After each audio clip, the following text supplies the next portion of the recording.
When two officers arrested her, they had no idea they'd face her again, this time in court as the judge deciding their fate. It was a sunny afternoon in Fort Collins, Colorado. The park was alive with the sound of children playing, joggers pacing along the trail, and families picnicking under the shade of tall oak trees. Amid this bustling yet peaceful scene, a black woman sat on a bench near the pond, a thick hardcover book resting on her lap. Her name was Camille, a well-respected attorney taking a rare moment to escape her demanding schedule. She was immersed in her reading when the sharp screech of tires broke her concentration. A police cruiser pulled up to the curb, catching the attention of a few onlookers. Two officers stepped out, their expressions stern, radiating authority. Their eyes immediately locked onto Camille, the only person sitting alone in the vicinity. "Ma'am, may we speak with you for a moment?" one officer called out, his voice carrying an air of suspicion rather than concern. Camille glanced up from her book, her calm demeanor unwavering. "Of course," she replied, closing the book carefully. The second officer stepped closer, his tone clipped. "We got a call about some suspicious activity in the area. Mind telling us what you're doing here?" Camille raised an eyebrow, clearly puzzled. "Suspicious activity. I'm just sitting here, reading." She held up the book as if to prove her point. But their scrutiny didn't waver. "Can we see some ID?" the first officer demanded. Her pulse quickened, but she remained composed. "I don't understand. What's the reason for this?" "It's routine," the second officer said, though his tone implied otherwise. The small crowd that had gathered began to murmur. Some looked curious, while others exchanged uncomfortable glances, sensing the imbalance in the interaction. Camille sighed and reached into her bag, pulling out her wallet. As she handed over her driver's license, one officer took it, scanning the information with unnecessary intensity. "Camille Johnson," he read aloud, almost mockingly.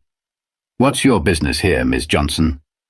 Camille inhaled deeply, trying to keep her patience intact. "I live in this city. I came here to enjoy the park. Is that a problem?" The officer's lips tightened.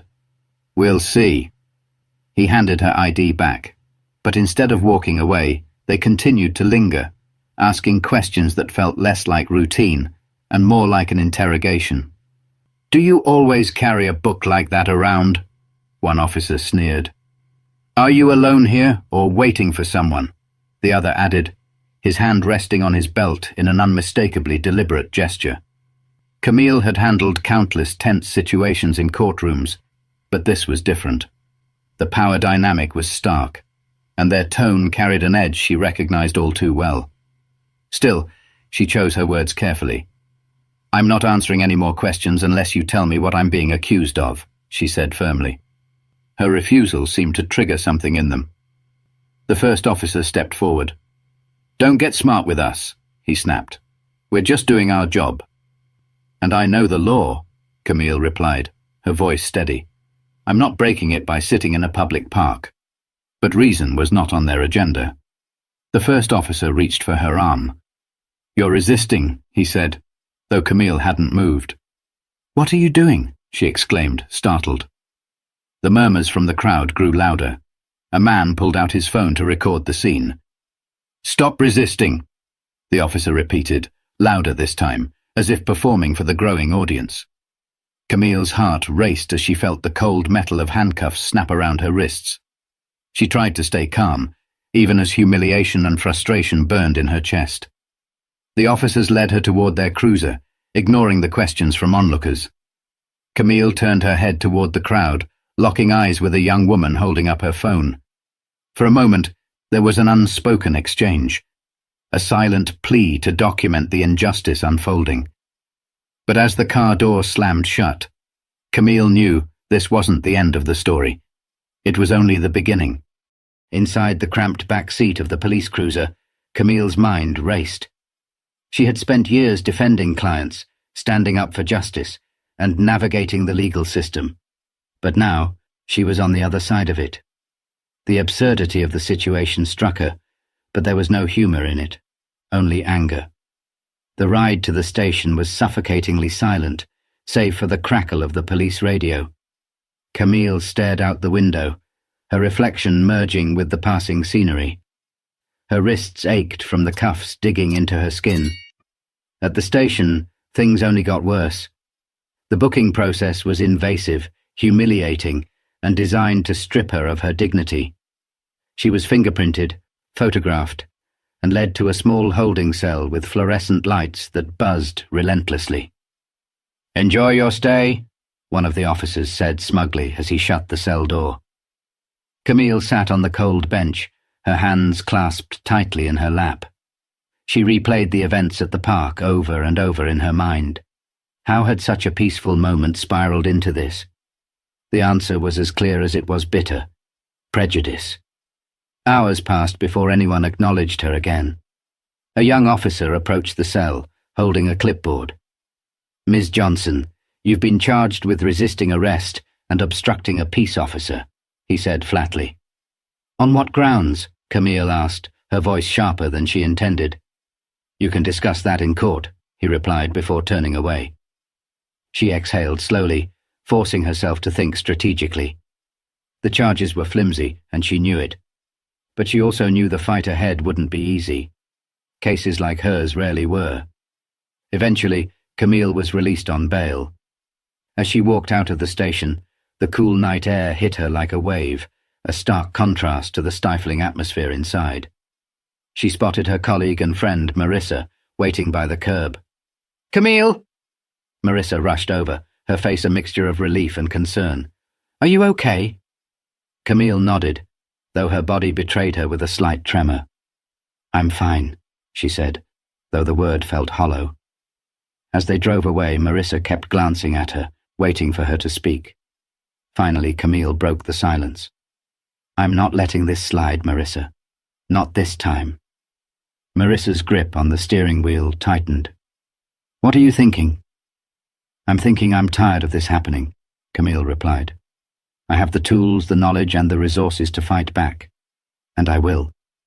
That night, Camille sat at her kitchen table, surrounded by legal pads and open books. She worked tirelessly, outlining a civil rights lawsuit against the officers and the department. Her hands shook not from fear, but from a simmering determination. As the days turned into weeks, the community began to rally around her. The video of her arrest, shared by the young woman in the park, had gone viral. People from all walks of life reached out with messages of support, sharing their own stories of injustice. Camille's resolve grew stronger with every email, every phone call, every comment. She wasn't just fighting for herself. She was fighting for everyone who had been silenced, humiliated, or dismissed. But even as she prepared for the courtroom battle, she couldn't predict the moment when justice would take an unexpected turn. The weeks following Camille's arrest were a whirlwind of emotions and relentless work. Her law firm was initially hesitant, worried that her public case might overshadow their carefully cultivated reputation. But Camille didn't flinch. She explained calmly but firmly that this fight wasn't just about her. It was about setting a precedent. The viral video had done more than spread her story. It had sparked conversations across the city and beyond. The footage of Camille, calm yet defiant as the officers forcibly led her away, became a symbol of resilience in the face of injustice. Reporters began calling, asking for interviews, but Camille turned them all down. She wasn't interested in media attention. Her focus was laser-sharp, building a case that would not only hold the officers accountable, but also expose the systemic flaws that allowed such behavior to persist. At night, though, when the world went quiet, the weight of the situation crept in. She replayed the arrest in her mind, the dismissive tone, the handcuffs, the murmurs of the crowd. She thought about how easily things could have escalated further. The thought made her stomach churn, but it also fueled her determination. One evening, as she sifted through her research, Marissa stopped by with takeout. Camille barely looked up from her laptop as Marissa placed the food on the table. "You've been at this for hours," Marissa said gently. "I don't have a choice," Camille replied without missing a beat. Marissa sat across from her, studying her face. "You know this is bigger than just a legal battle, right? People are looking to you now." Camille closed her laptop, finally meeting her friend's gaze. "I know," she said, her voice steady. "That's why I can't afford to lose." Her preparation was meticulous. She combed through similar cases, pulling precedents and gathering evidence to dismantle the officer's claims. She enlisted the help of trusted colleagues, building a legal team that shared her passion for justice. But it wasn't just about the courtroom. Camille also made it a point to engage with the community. She attended town halls, listened to others who had experienced similar injustices, and even spoke at a local college about the importance of accountability. One afternoon, while walking to her car after a meeting, a stranger approached her. "Ms. Johnson," the woman asked hesitantly. "Yes?" "I just wanted to say thank you," the woman said, her voice cracking. "For standing up to them. For standing up for all of us." Camille felt her throat tighten. She managed a small smile. "I'm just doing what I can." The community's support was a double-edged sword. It empowered her, but it also heightened the pressure. She couldn't let them down. Then one day, her attorney called with news. The officers she was suing had filed a motion to dismiss the case. Camille expected as much. It was a standard move to delay the process. But as her attorney explained the next steps, she froze. "Camille," he said cautiously, "you should know something else. You've been assigned as the judge for one of their cases next month." The irony was staggering. Camille leaned back in her chair, processing the revelation. She had spent weeks preparing to fight these officers in court, and now, fate had handed her an entirely different kind of justice. For a moment she wondered if she could do it, if she could sit on that bench and remain impartial. But then she thought about everything they had put her through, about the people depending on her to make a stand. This wasn't just a coincidence. It was an opportunity to show what real justice looked like. The courtroom was buzzing with quiet murmurs as people filed in, finding their seats. The case was nothing particularly high profile. An internal misconduct hearing involving two officers accused of excessive force in an unrelated incident. To most, it was just another day in the justice system. The two officers, Carter and Daniels, sat at the defendant's table, wearing their uniforms like armor. They leaned toward each other, speaking in low tones, their expressions indifferent, almost bored. To them, this was routine. Another hurdle to clear, another case to brush aside. Then, the door to the judge's chambers opened, and the room fell silent. Camille stepped onto the bench, her black robe flowing behind her. She moved with purpose, her expression calm yet commanding. As she took her seat, she glanced toward the defendants. The reaction was immediate.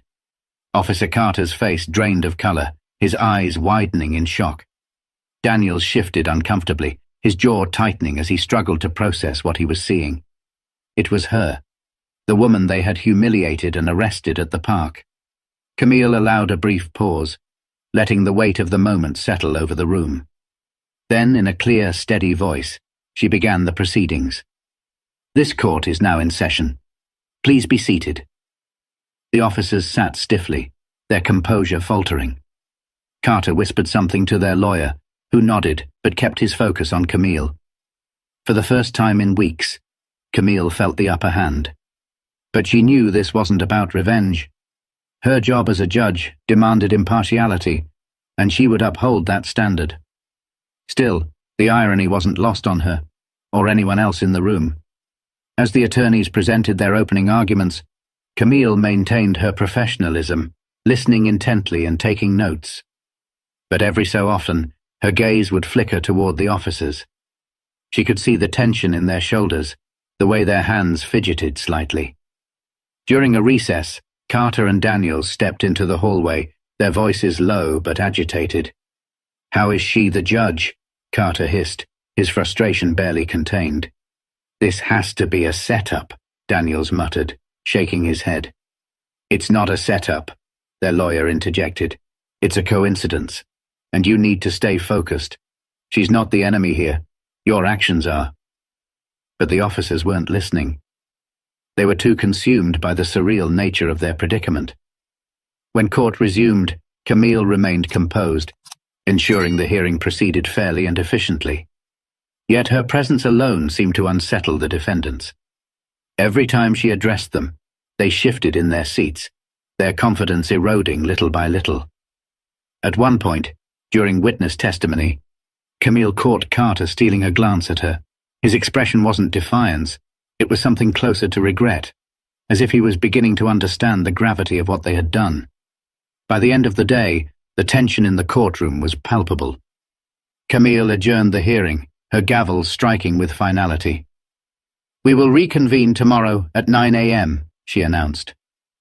As the room emptied, Camille lingered at her bench, organizing her notes. She could feel the weight of the officers' stares as they hesitated by the door, clearly debating whether to approach her. In the end, they didn't. They left quietly, their steps heavy with the realization that this was far from over.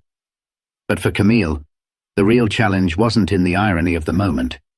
It was in the decisions that would follow, and whether justice could truly prevail. The courtroom was packed the next morning. News of the unexpected twist had spread, drawing a larger crowd than usual for a misconduct hearing. Some were there out of curiosity, others to support Camille, though they knew her role as the judge meant she couldn't show favoritism. Camille entered with the same calm, composed demeanor, her robe flowing as she ascended to the bench. The attorneys wasted no time diving into their arguments. The prosecutor methodically laid out evidence against the officers, presenting testimony from the victim of the excessive force incident. "Your Honor," the prosecutor said, "the officers' actions were not just a lapse in judgment. They were a blatant abuse of power. Their behavior reflects a pattern of disregard for the very people they are sworn to protect." Camille nodded, taking in every word, her pen gliding across her notepad. Her focus was unshakable, even as the defendants shifted uncomfortably under her gaze. The defense attorney rose to counter, his tone measured but strained. "Your Honor, while we acknowledge the incident in question, we argue that the situation escalated due to factors beyond the officers' control. Their intent was not malicious, and we believe this case lacks sufficient grounds for punitive measures." As the arguments continued, Camille couldn't ignore the parallels between this case and her own experience. The excuses, the justifications, it was all too familiar. Yet she pushed her personal feelings aside, determined to let the facts guide her. When it was time for witness cross-examinations, the tension in the room deepened. The prosecutor called the victim to the stand, a young man named Ethan. His voice trembled as he recounted the night he was tackled to the ground by the officers during a routine traffic stop. "They didn't even give me a chance to explain," Ethan said, his eyes darting nervously between the attorneys and the officers.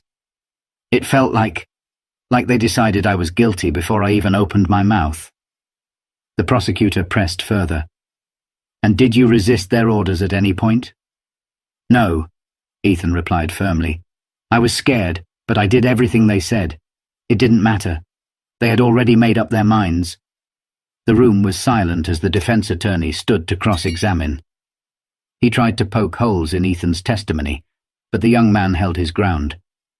Camille watched intently, her expression unreadable. Then came the moment everyone had been waiting for. The defendants were called to testify. Officer Carter was the first to take the stand. He glanced nervously at Camille as he swore the oath, his voice shaky as he answered the prosecutor's questions. "Officer Carter," the prosecutor began, "you've been accused of using excessive force in this incident. Can you explain your actions that night?" Carter hesitated, his gaze darting toward Daniels before answering. I thought the situation was escalating.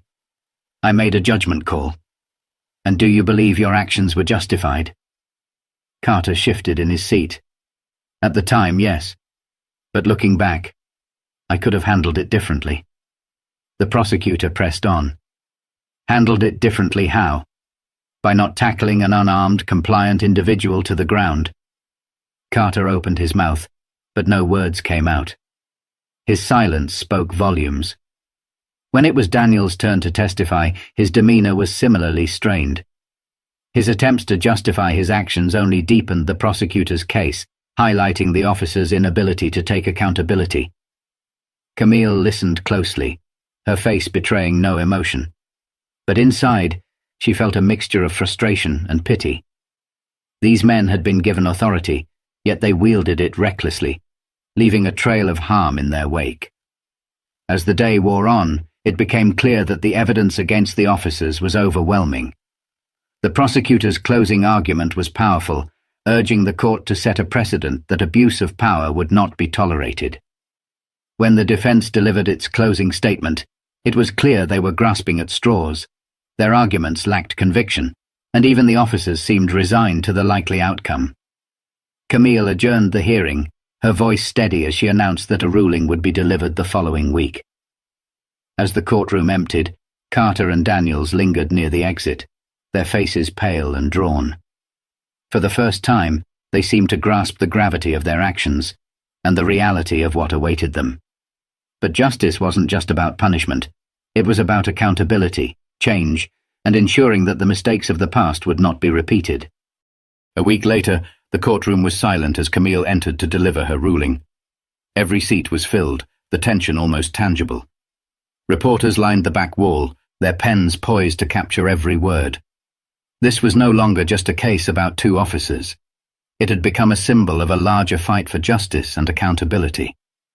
Camille's voice was calm but firm as she began. The role of law enforcement is to protect and serve the community with integrity, respect, and fairness. When those entrusted with this responsibility abuse their power, it erodes public trust and causes harm far beyond the immediate victim. This case has laid bare the consequences of such actions. She paused, her eyes scanning the room. Carter and Daniels sat at the defense table, their heads bowed.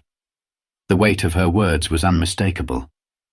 The evidence presented has demonstrated that Officers Carter and Daniels acted with unnecessary force, disregarding the protocols they were sworn to uphold. Their actions were not only unjustified, but indicative of a troubling pattern that must be addressed. Camille outlined the consequences: mandatory suspension without pay, participation in extensive retraining programs, and a formal disciplinary record that would follow them. The ruling was firm, but fair, striking a balance between accountability and the opportunity for reform. When she finished, Camille closed the case with a decisive gavel strike. "This court is adjourned." The officers stood, their expressions somber as they prepared to leave. Before exiting, Carter hesitated and turned to Camille. "Your Honor," he began, his voice barely audible. "I'm sorry. It wasn't enough to undo the harm, but it was a start." Camille nodded, acknowledging his words without offering absolution. True change, she knew, would come through actions, not apologies.